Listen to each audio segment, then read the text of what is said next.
reaction to Chelsea signing Garnacho has been so negative, and I think that's because people don't really understand what makes a good winger. Something I'm seeing lots of people latching onto is Garnacho's really low take-on percentage, and while it's not ideal, I don't really think it matters at all, because unless you're a top tier dribbler, you're like Doku, you're like Yamal, it doesn't really matter if you're good at dribbling or not, because the manager won't want you to take players on unless you're absolutely elite at it, because the chance of losing possession, the chance of losing the ball is just way too high for it to be worth it. And while I agree that Garnacho isn't that amazing player now, he's not the finished article, I put him in a really similar box to someone like Nodi Madueke at the point that he signed for Chelsea, because I think both players have really high ceilings because of the style that they play, and that's how Chelsea sign players. They want to sign players with really high ceilings because their underlying numbers are really good. That's why they signed on Madueke, it's why they sold Cole Palmer, and I think this is a good signing for Chelsea because the risk is really low. If he doesn't work out, they won't lose much money, but the upside could be massive if he does work out. And I say that Garnacho has this high ceiling because he plays like an elite winger. He's doing the things that elite wingers does. Last season, he was shooting loads. He averaged 3.58 shots per 90 last season, which puts him in the top 5% of all the wingers in Europe's top 5 leagues. That's fantastic, but he's also having lots of touches in the opposition box, and he's having lots of carries into the opposition box as well. These are the things that elite wingers are doing at the top level, and Garnacho is doing it too. Yes, he doesn't have that finish yet to bring it all together, but we've seen so many times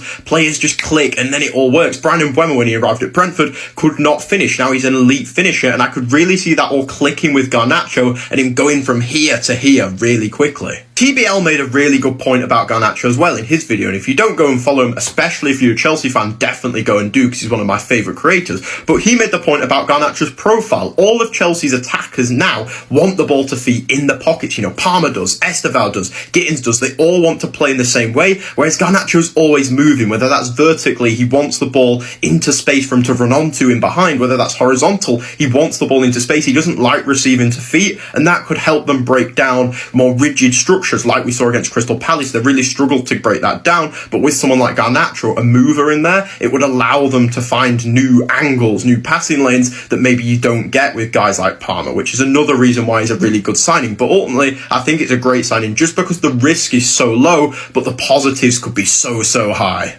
Alejandro Garnacho is now a Chelsea player. Here we go. Like, I've already got my perspective on why this makes no sense, but I've managed to find somewhat couple pointings which I'm looking at and laying, maybe that's why Chelsea did it.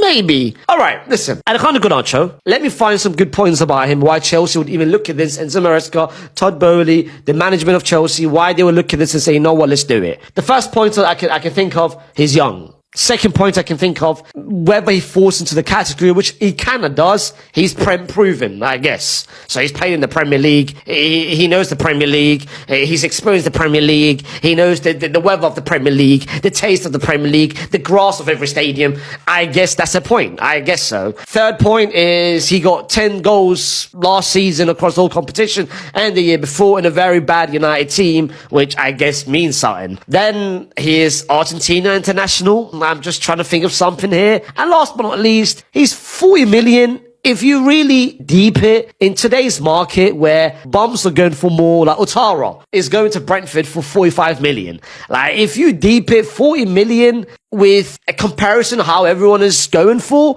it's not that bad. But that's it. Wallah, I can't think of anything else.